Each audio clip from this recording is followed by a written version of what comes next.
दायरे का है कारोबार, समझ ही नहीं आ रहा कि ऊंट किस करवट बैठेगा, तो कहाँ जाएगा निफ्टी? निफ्टी कहाँ जाएगा? कहीं नहीं जाएगा, यही रहेगा। नहीं, लेकिन सवाल बहुत जायज़ है, क्योंकि जब एकदम छोटी सी रेंज में ट्रेड करे तो फिर नेक्स्ट आपका सवाल ये होता है कि ऊपर जाएंगे या नीचे, करेक्ट। लेकिन इसके लिए क्या होता है कि थोड़ा इतिहास को देख लेते हैं। कई बार इतिहास अपने आप को दोहराए न दोहराए, लेकिन इतिहास आपको काफ़ी कुछ संकेत भविष्य के लिए देता है। तो पिछले 5-7 दिनों के मूड के में जाते हैं, और पिछले 5-7 दिनों का ट्रेंड ऐसा रहा है यहाँ, एक दिन मजबूती एक दिन कमजोरी, एक दिन मजबूती एक दिन कमजोरी, है ना। और अगर कमजोरी नहीं हो तो आराम, जो आपको परसों दिखा था, कल फिर से तेजी, उसके एक दिन पहले बड़ी कमजोरी हुई। सो कुल मिला के आज का दिन आराम का होना था। सुबह अपना अंदाजा था, कोई बड़ी बात नहीं, कल के बड़े उछाल के बाद आज, क्योंकि कल शॉर्ट कवरिंग का सहारा मिल गया, आज आपको फ्रेश खरीदारी चाहिए, इसलिए हो सकता है हम आराम करें। वो आराम बहुत अच्छा है। आपको अगर बड़ी दौड़ लगानी है तो बीच बीच में ब्रेक ले लें तो बहुत अच्छा है। तो ट्रेंड के मुताबिक आज बाजार में आराम है। और सेम ट्रेंड एफआईएस का भी आप देखिए, एक दिन बड़ी खरीदारी करेंगे, दूसरे दिन थोड़ा रुकेंगे, एक आध दिन बाद फिर से वापस बड़ी खरीदारी करेंगे। वही ट्रेंड आज भी दिख रहा है। करेक्ट। तो आज चुनिंदा खरीदारी है। अब रहा सवाल बाजार के मूड माहौल का, तो कहाँ अभी भी कोई ऐसा लार्ज कैप में कोई कमजोरी के संग 25,000 की निफ्टी में 50 पॉइंट कम होना कौन सी बड़ी बात होगी, करेक्ट। It is nothing.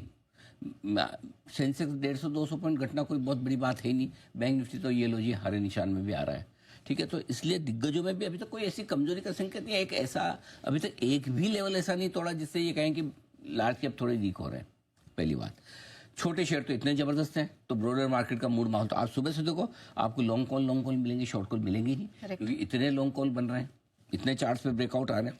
ऐसे में अपने को क्या करना है, बाय ऑन डिप्स खरीदारी करनी है गिरावट में। वही स्ट्रेटजी के साथ अपने आगे बढ़ेंगे, ठीक है। कहाँ करनी है? निफ्टी में 24,850, 24,950 जो आज का लो है, ये बढ़िया सपोर्ट जोन है। इस सपोर्ट जोन में आराम से 2 टुकड़े में खरीदारी चाहिए। बैंक निफ्टी का सपोर्ट जोन 55,000, 55,175, लेकिन यहाँ पर एक ही टुकड़े में खरीदारी कीजिए। ऊपर कितना जा सकते हैं? 24,100 के ऊपर, माफ कीजिएगा 25,100 के ऊपर फ्रेश मजबूती बनेगी, क्योंकि कल का हाई और आज का हाई लगभग बराबर है। कल आपने 25,065 के आसपास का हाई देखा था, आज 25,070 के आसपास का हाई देखा है। As good as same, right. तो आज अगर आप 25,100 के ऊपर निकलकर टिकते हैं 3 बजे के पहले, तो फिर फ्रेश खरीदारी आएगी, शॉर्ट कवरिंग आएगी, मजबूती बढ़ेगी। 25,135, 25,200 फिर आज ही आपको नजर आएगा। अच्छा। बैंक निफ्टी का जहां तक सवाल है, 55,500 ये आपके लिए रुकावट की रेंज है। 55,500 के ऊपर निकलेंगे तो ऊपर की जो रेंज है 55,500, 55,700 की, वहां तक जाने की कोशिश होगी, और 55,700 के ऊपर नए हाई की तरफ बैंक निफ्टी दौड़ पड़ेगा। ये आपके लिए, तो आपका जो सवाल है कि किस तरफ जाएगा, तो ये रेंज है। लेकिन जैसे कल भी आपने मुश्किल वाला सवाल पूछा था, जब आप मुश्किल सवाल पूछे मुझे मजा आता है, क्योंकि क्या है, जो असली जवाब है ना वो मुश्किल सवाल में निकल के आता है। और कल आपने पूछा था कि पहले 24,000 है, पहले 25,000।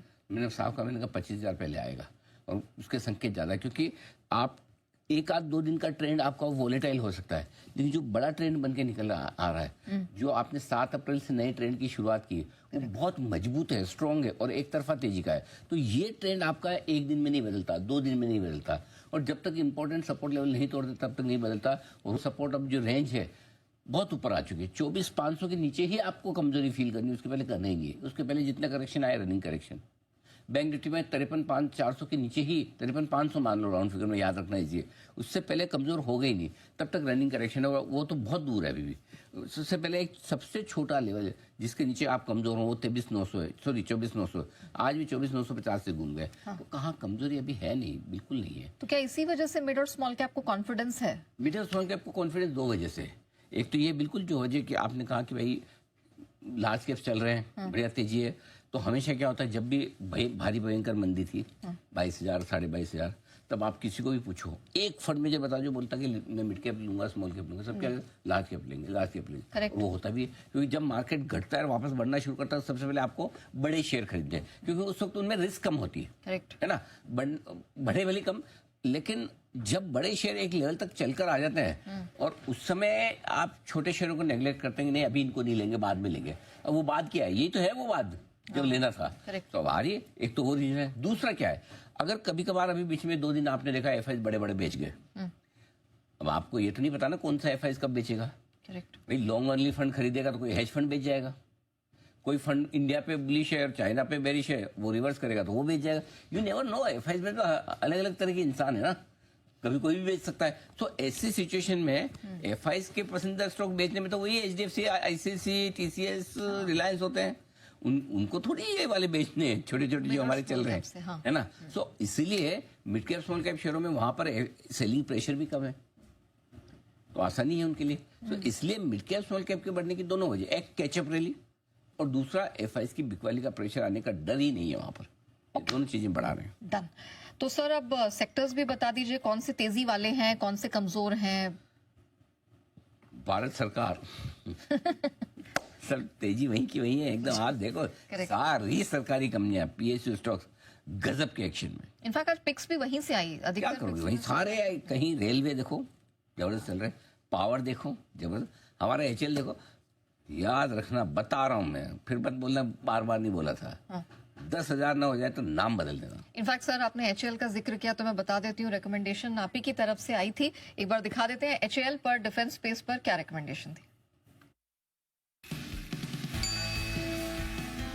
अब डिफेंस स्टॉक आपको बहुत अच्छे लग सकते हैं, लेकिन इस युद्ध में सबसे ज्यादा डिफेंस स्टॉक में किसके प्रोडक्ट काम आए हों वो आपको निकालना है। जैसे एयरफोर्स में हम ज्यादातर फाइटर प्लेन्स वगैरह इंपोर्ट करते हैं, लेकिन जो मिसाइल्स है, बॉम्ब्स हैं, एम्युनिशन है, वो हम बना रहे हैं। तो वो बनाने वाली जो कंपनी है ना, अच्छा, तो एचएल। ग्लोबल डिफेंस स्टॉक अभी भी महंगे हमसे, तो अच्छा। हमारे अभी भी सस्ते, तो अभी भी इसमें गुंजाइश है।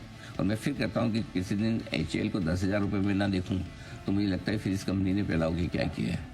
एचएल एक दिन आप निफ्टी में भी देखेंगे, लिख के रख लीजिए, ये निफ्टी का हिस्सा बनेगा। और ये स्टॉक इवेंचुअली जिनके पास है रखना चाहिए, जब भी गिरावट बीच बीच में कभी कभी प्रॉफिट बुकिंग आई खरीदना भी चाहिए। डिफेंस शेयरों में बहुत बढ़िया एक्शन, और कल जो रिजल्ट आया, जो मैनेजमेंट की कमेंट्री है, उसके बाद स्टॉक की री रेटिंग होना तय है और ये चलेगा ही चलेगा। तो ये बढ़िया स्टॉक है, किसी भी लेवल पे डिलीवरी लेके रखिए इसको, ट्रेड करने के हिसाब से मत करिए, रख के छोड़ देंगे ना ज़्यादा बढ़िया है। और ये सोचो 500 रुपये जब भी गिरेगा मैं एक्यूमुलेट करूँगा, डिलीवरी लेके रखें।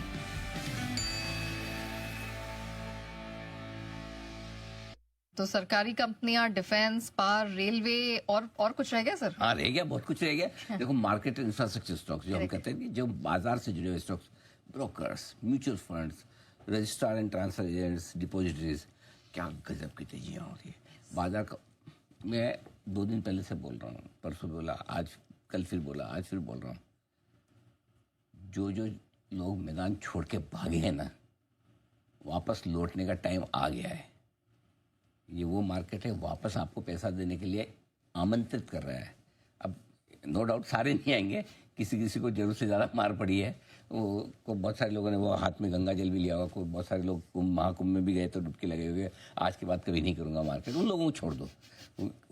सबका अपना अपना लेवल का दुख दर्द होता है। तो अगर आपको उस लेवल का दर्द है कि आपने डुबकी लगा के ही बोलते कि अब मैं नहीं होगा, तो आना भी नहीं चाहिए। देखो हाथ में आपने संगम का पानी लिया है, बाकी आ जाओ भाई। ये